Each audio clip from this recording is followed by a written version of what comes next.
ಏನದು ಹಿಂದೂ ಧರ್ಮ ಅಂದರೆ? ಹಾಗಾದ್ರೆ ಕುವೆಂಪು ಹಿಂದೂ ಧರ್ಮ ಯಾವುದು? ಒಬ್ಬೊಬ್ರಿಗೂ ಒಂದೊಂದು ಧರ್ಮ ಇದೆಯೇ? ನಂದೊಂದು ಹಿಂದೂ ಧರ್ಮ, ನಿಮ್ದೊಂದು ಹಿಂದೂ ಧರ್ಮ, ಕುವೆಂಪು ಹಿಂದೂ ಧರ್ಮ. ಉದಯವಾಗಲಿ ನಮ್ಮ, ಎಷ್ಟೋ ಜನ ಉದಯವಾಯಿತು ನಮ್ಮ ಅಂತ ಹಾಡ್ತಾರೆ, ತಪ್ಪೋ. ಹುಯಿಲ್ಗೋಳ್ ನಾರಾಯಣ ರಾಯರು ಹಾಗೆ ಬರೆದಿಲ್ಲ. ಉದಯವಾಗಲಿ ನಮ್ಮ ಚೆಲುವ ಕನ್ನಡ ನಾಡು. ನನ್ನ ಪ್ರಕಾರ ಇಲ್ಲಿ ಈಗ ಹೇಳ್ತಾ ಇದ್ದೀನಿ, ನಿಜವಾದ ಕರ್ನಾಟಕದ ಅಷ್ಟೇ ಅಲ್ಲ, ಭಾರತದ ಸಾಂಸ್ಕೃತಿಕ ನಾಯಕ ಕುವೆಂಪು ಅವರೇ ಹೊರತು ಬಸವಣ್ಣ ಅಲ್ಲ. ಬಸವಣ್ಣ ಏನು ದೊಡ್ಡ ಜಾತಿ ಮಾಡಕ್ ಹೋಗಿ ಕ್ರಾಂತಿಯಾಗಿ ಹೋಗಿ ಕೂಡಲ ಸಂಗಮದಲ್ಲಿ ಐಕ್ಯವಾದರು, ನಾವು ಸಾವು ಅನ್ನಂಗಿಲ್ಲ. ಇದಂಗಿದೆ ನೋಡ್ಕೊಳ್ಳಿ ಶಬ್ದ. ಅವ್ರು ಆತ್ಮಹತ್ಯೆ ಮಾಡ್ಕೊಂಡ್ರು ಗೊತ್ತಿಲ್ಲ ನನಗೆ. ಎಷ್ಟು ಜನ ಟೀಕೆ ಮಾಡಿದ್ದಾರೆ, ಅವರಿಗೆಲ್ಲ ಉತ್ತರ ಕೊಡೋ ಶಕ್ತಿ ನನಗಿದೆ. ನೀವು ಮಾಡಿಸ್ತಾ ಇದ್ದೀರಾ ಯಾರು? ಇಲ್ಲ. ಯಾವ ಪ್ರಕಾಶಕರಾರು ಮುಂದೆ ಬಂದಿದ್ದೀರಾ? ಇಲ್ಲ. ಸರ್ಕಾರ ಮುಂದೆ ಬರುತ್ತಾ? ಇಲ್ಲ. ನೀವು ಯಾರೂ ಇಲ್ಲ ಅಂದಾಗ ನಾನು ಮಾಡಿ ನನ್ನ ಬದುಕನ್ನು, ನನ್ನ ಮನಸ್ಸನ್ನು, ನನ್ನ ದೈಹಿಕ ಸ್ಥಿತಿಯನ್ನು, ನಾನು ಆರೋಗ್ಯವನ್ನು ಕೆಡಿಸ್ಕೊಂಡು ಯಾಕೆ?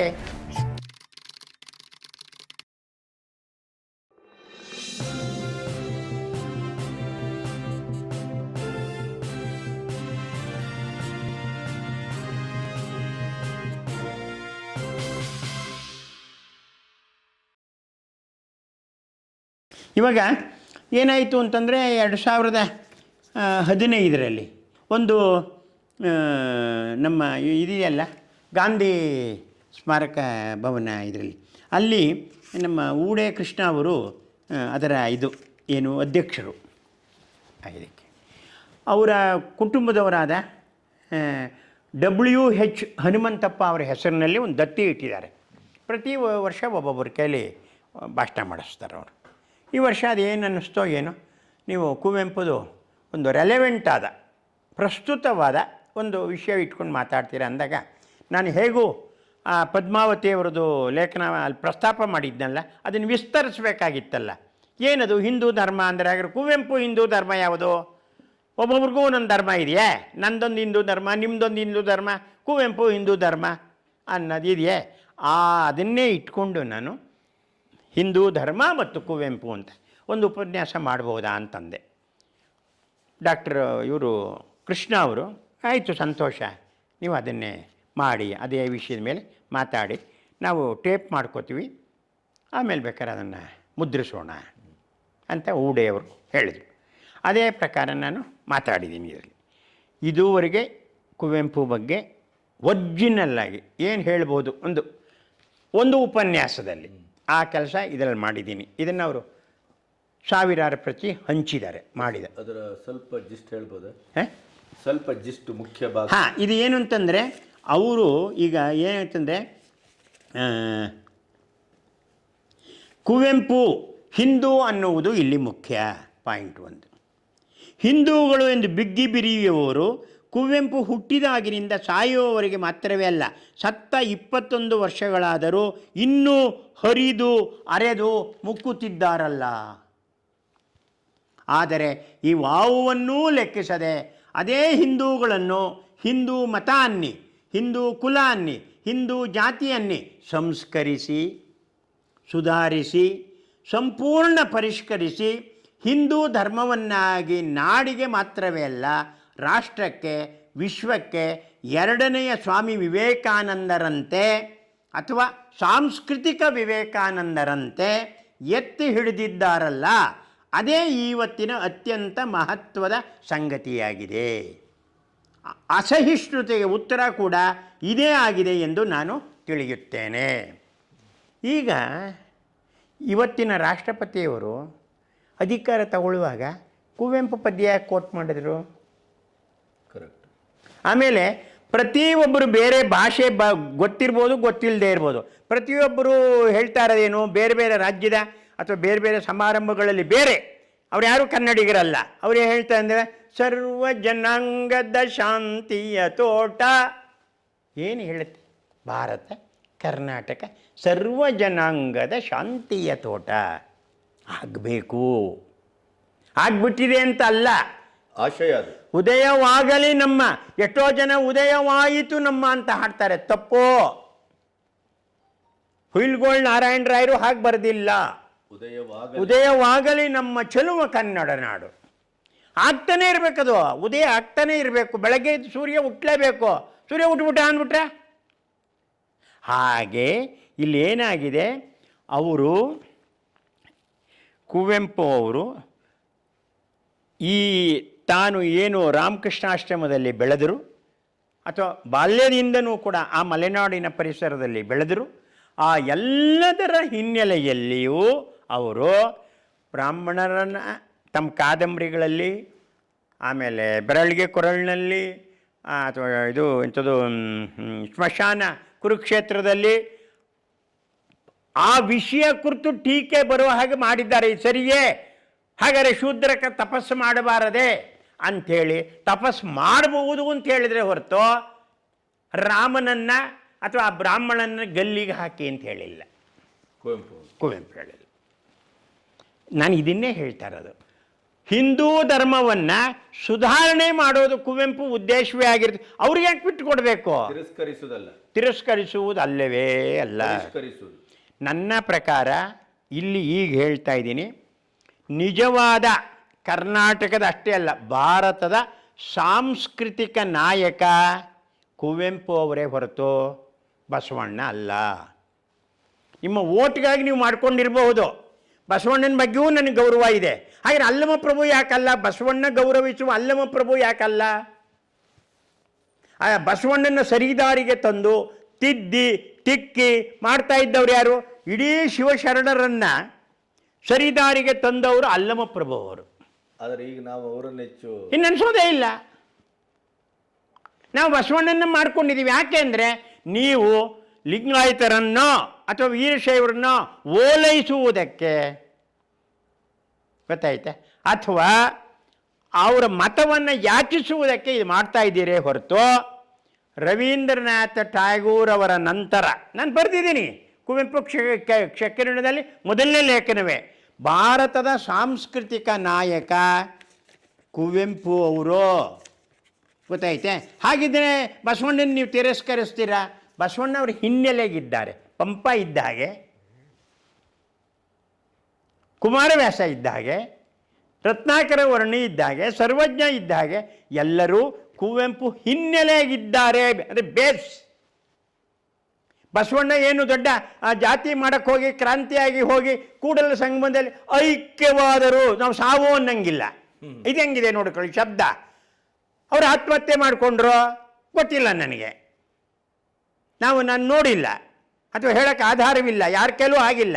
ಆದರೆ ಕುವೆಂಪು ಅವರು ಇರುವ ಕೊನೆಯ ಉಸಿರಿರೋವರೆಗೂ ಹಿಂದೂ ಧರ್ಮವನ್ನು ಸುಧಾರಿಸೋದಕ್ಕೆ ಪ್ರಯತ್ನ ಮಾಡಿದ್ದಾರೆ, ಬಿಟ್ಟುಕೊಟ್ಟಿಲ್ಲ ಯಾರಿಗೂ.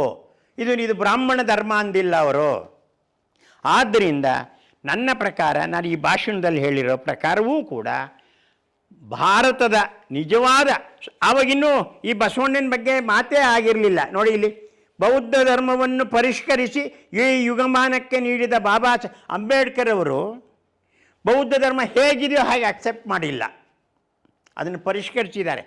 ಇದು ತಪ್ಪು, ಇದು ಬಿಟ್ಬಿಡೋಣ, ಇದು ತಪ್ಪು, ಇದು ಬಿಟ್ಬಿಡೋಣ. ಹಿಂದೂ ಮತವನ್ನು ಹಿಂದೂ ಧರ್ಮವಾಗಿಸಿ ಸ್ವಾಮಿ ವಿವೇಕಾನಂದರ ನಂತರ ಸಾಂಸ್ಕೃತಿಕ ರಾಯಭಾರಿ, ಮುಂದಾಳು, ನಾಯಕನಾಗಿ ಯಾವ ಕಾಲಕ್ಕೂ ಸಹಿಷ್ಣುತೆಗೆ, ಸರ್ವೋದಯ, ಸಮನ್ವಯ, ಪೂರ್ಣ ದೃಷ್ಟಿ ಒಳಗೊಂಡೇ ಮುಂದಿನ ಯುಗಮಾನಕ್ಕೆ ಮನುಜ ಮತ ವಿಶ್ವಪಥ ಎಂದು ನುಡಿದವರು, ನಡೆದವರು ನಮ್ಮ ಕುವೆಂಪು. ಕುವೆಂಪು ದರ್ಶನ ತಿರಸ್ಕರಿಸುವವರು ಹಿಂದೂ ಧರ್ಮಕ್ಕೆ ನಾಶಕಾರಕರು, ಮಾನವೀಯ ಕಂಟಕರು. ಇನ್ನಾದರೂ ಈಗಲಾದರೂ ಆತ್ಮಶ್ರೀಗಾಗಿ ನಾವು ನೀವೆಲ್ಲ ನಿರಂಕುಶಮತಿಗಳಾಗೋಣ. ಇದಕ್ಕಿಂತ ಕರೆಯಬೇಕಾ? ನಿರಂಕುಶಮತಿಗಳಾಗಿ ಅಂತಂದ್ರವರು. ಯಾವ ದೇವರನ್ನು, ಯಾವ ಧರ್ಮವನ್ನು, ಯಾರನ್ನೂ ಅವರು ನಾಯಕರು ಅಂತ ಹೇಳಿಲ್ಲ, ಎಲ್ಲೂ ಇಲ್ಲ. ಅವರು ವಿವೇಕಾನಂದನ್ನು ಅನುಸರಿಸಿ, ಪರಮಹಂಸರನ್ನು ಅನುಸರಿಸಿ ಎದ್ದೂ ಹೇಳಿಲ್ಲ. ಆದ್ದರಿಂದ ಕುವೆಂಪು ಅವರ ತತ್ವವನ್ನು, ವಿಚಾರವನ್ನು ನಾವು ಇನ್ನೂ ಕೂಡ ಆಳವಾಗಿ ಅಧ್ಯಯನ ಮಾಡಬೇಕು. ಮೊನ್ನೆ ಸಹ ಒಂದು ಫೋನ್ನಲ್ಲಿ ಕೆ ವಿ ನಾರಾಯಣ್ ಒಂದು ಮಾತು ಹೇಳಿದರು ನನಗೆ, ಹರಿಹರ ಪ್ರಿಯ, ಕುವೆಂಪು ಅವ್ರ ಬಗ್ಗೆ ಸರಿಯಾದೊಂದು ಜೀವನ ಚರಿತ್ರೆ ಬರಬೇಕಲ್ಲ. ಅದು ನನ್ನ ಇಷ್ಟೆಲ್ಲದರ ಸಿದ್ಧತೆಯ ಉದ್ದೇಶ ಅದೇ ಆಗಿದೆ. ವಿಶ್ವದಲ್ಲಿ ವರ್ಲ್ಡಲ್ಲಿ, ವಿಶ್ವದಲ್ಲಿ ಇದುವರೆಗೆ ಬಂದಿರುವ ಶ್ರೇಷ್ಠ ಜೀವನ ಚರಿತ್ರೆ ಅಂದರೆ the life of Samuel Johnson. James Boswell ಬರೆದಿರೋದು. ಇದು ನನ್ನ ಹಾಗೇನೆ. ಈ ಏನು ಜಾನ್ಸನ್ ಅವರು ಇದ್ರಲ್ಲ, ನಿಘಂಟು, ಇಂಗ್ಲೀಷ್ ನಿಘಂಟು ಮಾಡಿದವರು, ಮಹಾನ್ ವಿದ್ವಾಂಸ. ಆತನಿಗೆ ಐರ್ಲೆಂಡ್ನವ್ರು ಕಂಡ್ರೆ ಆಯ್ತಿರಲಿಲ್ಲ, ಈ ಬಾಸ್ವೆಲ್ ಕಂಡ್ರೆ ಆಯ್ತಿರಲಿಲ್ಲ. ಗೊತ್ತಾಯ್ತಾ? ಬಹುಶಃ ನನ್ನ ಕಂಡ್ರೂ ಕುವೆಂಪು ಆಗ್ತಿರ್ಲಿಲ್ವೋ ಏನೋ, ಬ್ರಾಹ್ಮಣ ಅಂತ ಗೊತ್ತಿಲ್ಲ ನನಗೆ. ಆದರೆ ಬ್ರಾಹ್ಮಣನಾದ ನಾನು ಬಾಸ್ವೆಲ್ ಥರ ಇವ್ರನ್ನ ಜಾನ್ಸನ್ ಅವ್ರ ಬಗ್ಗೆ ಹೇಗೆ ಬರೆದ್ರೋ, ಏನಿದೆ, ಎಷ್ಟು ಪುಟ ಇದೆ ನೋಡಿ, ಇದು 650 ಪುಟ ಇದೆ. ಇದು ಸಣ್ಣ ಅಕ್ಷರದಲ್ಲಿ ಪ್ರಿಂಟ್ ಮಾಡಿದರೆ ಇದು 1,000,000 ಪುಟ ಆಗುತ್ತೆ. ಇದು ಸರ್ವಶ್ರೇಷ್ಠ ಅಂತ ಎಲ್ಲರೂ ಒಪ್ಪಿದ್ದಾರೆ, ನಾನಲ್ಲ. ಕರೆಕ್ಟ್. ಈ ರೀತಿ ಕುವೆಂಪು ಕುರಿತೇ ಜೀವನ ಚರಿತ್ರೆ. ಯಾಕೆ ಹೀಗೆ ಅವರು ಮಾತಾಡಲಿಕ್ಕೆ, ಹೀಗೆ ಬರೀಲಿಕ್ಕೆ, ಇದೆಲ್ಲಕ್ಕೂ ಕಾರಣ ಏನು ಅಂದರೆ ಜೀವನ ಚರಿತ್ರೆಯೇ ಉತ್ತರ ಹೇಳಬೇಕು. ಅದನ್ನು ಮಾಡೋಣ ಅಂತಿದ್ದೆ, ಇನ್ನು ಮಾಡೋಕ್ಕಾಗಲ್ಲ. ಯಾಕೆ ಅಂದರೆ ನನಗೆ ಇದುವರೆಗೆ ಈ 60 ವರ್ಷಗಳಲ್ಲಿ ಈ ನಾಡಿನಲ್ಲಿ ಯಾವುದೇ ಪ್ರಶಸ್ತಿ ಅಲ್ಲ, ಮರ್ಯಾದೆ ಕೊಟ್ಟಿಲ್ಲ. ಯಾವನಾರು ಪ್ರಶಸ್ತಿಗೋಸ್ಕರ ಬಡ್ಕತ್ತಾವನೆ ಅಂತ ತಿಳ್ಕೊಂಡಿದ್ರೆ ಹುಚ್ಚುಮುಂಡೆ ಮಗನೇ ನೀನೇ ತಗೋಬೇಡ ಅಂತ ಹೇಳಲ್ಲ. ನನಗೆ ಅದೆಲ್ಲ ಬೇಕಾದ್ದು, ಒಂದು ಮರ್ಯಾದೆ. ನಾವು ಮಾಡಿರೋ ಕೆಲಸಕ್ಕೆ ನಮಗೆ ಘನತೆ ಗೌರವ ಇಲ್ಲ ಅಂದರೆ ಎಷ್ಟು ಮಾಡಿದ್ರು ನಿಮಗೆ ಒಂದೇನೆ. ನಿಮಗೋಸ್ಕರ ನಾನು ಯಾಕೆ ಮಾಡಲಿ, ನೀವೇ ಮಾಡ್ಕೊಳ್ಳಿ. ನೋಡಿ, ಈಗ ನಾನು ಕಾಫ್ಕಾ ಬಗ್ಗೆ ಅಧ್ಯಯನ ಮಾಡ್ತಾ ಇದ್ದೀನಿ. ನನ್ನ ಅತ್ಯಂತ ಮೆಚ್ಚಿನ ಒಬ್ಬ ಲೇಖಕ. ಅವನ ಬಗ್ಗೆ ಅವನ ಜೀವನ ಎಲ್ಲ ಬರೀತಾರೆ ಅವರು. ಹೇಗೆ ಅಂದರೆ ಇದು ಹೇಳ್ಬೋದು, ಇದು ಹೇಳಬಾರದು. ಅಥವಾ ನಾನು ಒಂದು ಕಡೆ ಬರೆದಿದ್ದೆ, ಕುವೆಂಪು ಟೀಕಾಕಾರರು ಅಂತಲೇ ಒಂದು ಪುಸ್ತಕ ಬರೀಬೇಕು ಅಂತ. ಎಷ್ಟು ಜನ ಟೀಕೆ ಮಾಡಿದ್ದಾರೆ, ಅವರಿಗೆಲ್ಲ ಉತ್ತರ ಕೊಡೋ ಶಕ್ತಿ ನನಗಿದೆ. ನೀವು ಮಾಡಿಸ್ತಾ ಇದ್ದೀರಾ ಯಾರು? ಇಲ್ಲ. ಯಾವ ಪ್ರಕಾಶಕರಾರು ಮುಂದೆ ಬಂದಿದ್ದೀರಾ? ಇಲ್ಲ. ಸರ್ಕಾರ ಮುಂದೆ ಬರುತ್ತಾ? ಇಲ್ಲ. ನೀವು ಯಾರೂ ಇಲ್ಲ ಅಂದಾಗ ನಾನು ಮಾಡಿ ನನ್ನ ಬದುಕನ್ನು, ನನ್ನ ಮನಸ್ಸನ್ನು, ನನ್ನ ದೈಹಿಕ ಸ್ಥಿತಿಯನ್ನು, ನನ್ನ ಆರೋಗ್ಯವನ್ನು ಕೆಡಿಸ್ಕೊಂಡು ಯಾಕೆ? ಅದರ ಜರೂರತ್ತೇನು? ಸಾಕು ಅನ್ನಿಸ್ತಾ ಇದೆ. ಸಾಕು ಅಂಥೇಳಿ ನಿಮ್ಮ ಮೂಲಕ ಒಂದು ಕ್ಲಿಯರ್ ಪಿಕ್ಚರ್ ಕೊಡೋಣ ಅಂತ ಇದನ್ನು ಬಳಸ್ಕೊಂಡಿದ್ದೀನಿ. ನಾನೇನು ಮೊದಲೇ ಹೇಳಿಬಿಟ್ಟೆ ಪ್ರಾರಂಭಕ್ಕೆ, ತುಂಬ ಸಂತೋಷದಿಂದ ನಾನು ಇದನ್ನು ನಡೆಸ್ಕೊಡ್ತಾ ಇಲ್ಲ. ಮನಸ್ಸಿಗೆ ನೋವು ಇದೆ. ಸಾಕು, ನನಗೆ ಕುವೆಂಪು ನನಗೆ ಅರ್ಥ ಆಗಿದ್ದಾರೆ. ನಿಮ್ಗೆ ಅರ್ಥ ಆಗಿದ್ದಾರೋ ಇಲ್ವೋ ನಂಗೆ ಗೊತ್ತಿಲ್ಲ, ಬೇಕಿಲ್ಲ. ನಾನು ಇನ್ನು ಕುವೆಂಪು ಬಗ್ಗೆ ಮತ್ತೆ ನಾನು ಹೇಳೋ ಅಗತ್ಯ ನನಗಿಲ್ಲ. ಯಾಕಂದರೆ ಮೂರ್ಖರ ನಡುವೆ ನಾನು ಎಷ್ಟು ಬಡ್ಕೊಂಡ್ರೂ ಉಪಯೋಗ ಇಲ್ಲ. ನಾನೇನೋ ನನ್ನ ಸ್ವಂತಕ್ಕೇನೋ ಇದು ಮಾಡ್ಕೋತಾ ಇದ್ದೀನಿ ಅಂತ. ನಂದು ಓದು ಬರಹ ಬೇರೆ ಇದೆ, ನಾನು ಅದು ಮಾಡ್ಕೋತೀನಿ. ಬದುಕಿದ್ದರೆ ಇನ್ನೂ ಬರಿಬೇಕಾದ ತುಂಬ ಇದೆ, ನಾನು ಅದು ಬರ್ಕೋತೀನಿ. ಯಾರು ನಿಜವಾಗಿಯೂ ಕೇಂದ್ರ ಸಾಹಿತ್ಯ ಅಕಾಡೆಮಿ ಅವಾರ್ಡ್ ಬರಬೇಕಾದಂಥವ್ರು ಯಾರಿದ್ದರು, ಅವ್ರಿಗೆ ಬಂದಿಲ್ಲ, ಆ ಪುಸ್ತಕಗಳಿಗೆ ಬಂದಿಲ್ಲ. ನಿಜವಾಗಿಯೂ ಸಾಹಿತ್ಯ ಸಮ್ಮೇಳನದ ಅಧ್ಯಕ್ಷರಾಗಬೇಕಾಗಿತ್ತಲ್ಲ, ಅವ್ರದ್ದು 100 ಜನದ ಪಟ್ಟಿ ಕೊಡಬಲ್ಲೆ ನಾನು. ಅವ್ರು ಆಗಿಲ್ಲ. ಯಾಕಾಗಿಲ್ಲ ಅದನ್ನು ಹೇಳಬೇಕು. ಬರೀ ಆಗಿಲ್ಲ ಅನ್ನೋದಲ್ಲ, ಯಾಕಾಗಿಲ್ಲ ಅಂತಲೂ ನಾನು ಹೇಳಬಲ್ಲೆ. ಅದನ್ನು ಬರೀಬೇಕು. ಎಲ್ಲಿ ಅವಕಾಶ ಕೊಡ್ತೀರಿ? ಪ್ರತಿಯೊಂದಕ್ಕೂ ಗಣಪತಿನೇ ನಾನು ಬೆಂಗಳೂರಿಂದ ಕರೆಸಿ ನಾನು ಇದನ್ನು ಮಾಡ್ತಾ ಹೋದರೆ ನಾನು ಹುಚ್ಚ ಅನ್ಸ್ಕೋತೀರಿ, ನೀವು ಹುಚ್ಚರಾಗ್ಬಿಡ್ತೀರಿ. ಅದಲ್ಲ, ಈ ಸಮಾಜ ಒಂದು ಅವಕಾಶವನ್ನು ಕೊಡಬೇಕು, ಅವಕಾಶ ಕೊಟ್ಟು ನೋಡಬೇಕು. ಅವಕಾಶವೇ ಇಲ್ಲದೆ ಇರೋ ಜಾಗದಲ್ಲಿ ನಾವು ಏನೂ ಮಾಡೋಕ್ಕಾಗಿ ಎದ್ದೆದ್ದು ವೇದಿಕೆಯಲ್ಲಿ ಸಭೆಯಲ್ಲಿ ಎದ್ದೆದ್ದು ಹೋಗಿ ಮಾತಾಡಿದ್ರೆ ಹುಚ್ಚ ಅಂತಾರೆ ಯಾರು. ಸಾಕು ಅಂತ ಅನಿಸುತ್ತೆ. ನಾನು ಈಗ ಕುವೆಂಪು ಬಗ್ಗೆ ಏನು ಮಾಡಿದ್ದೀನಿ ಅದು ಅಲ್ಪನೇ ಇರ್ಬೋದು, ಕಡಿಮೆನೇ ಇರ್ಬೋದು. ನನಗೆ ತಿಳಿದಷ್ಟು ನಾನು ಮಾಡಿ ತೋರಿಸಿದ್ದೀನಿ. ನೀವು ಮುಂದುವರಿಸಿ, ಕೈ ಬಿಡಿ, ಬಳಸ್ಕೊಳ್ಳಿ, ಏನಾರು ಮಾಡ್ಕೊಳ್ಳಿ, ನಿಮ್ಮಿಷ್ಟ. ನಮಸ್ಕಾರ. ವೀಕ್ಷಕರೇ, ಇಲ್ಲಿಯವರೆಗೆ ಕುವೆಂಪು ಅವ್ರ ಬಗ್ಗೆ ತನ್ನ ಆಸಕ್ತಿ, ತನ್ನ ಮೋಹ, ತನ್ನ ಶೋಧನೆ ಮತ್ತು ಕುವೆಂಪು ಅವರ ಒಟ್ಟು ರೀತಿ, ನೀತಿ, ನಿಲುವು ಇವೆಲ್ಲವನ್ನು ಇಟ್ಕೊಂಡು ಅವರ ಸಾಹಿತ್ಯ, ವೈಯಕ್ತಿಕ ಜೀವನ ಎಲ್ಲವನ್ನು ಸಮಗ್ರವಾಗಿ ಮಾತಾಡಿದ್ದಾರೆ.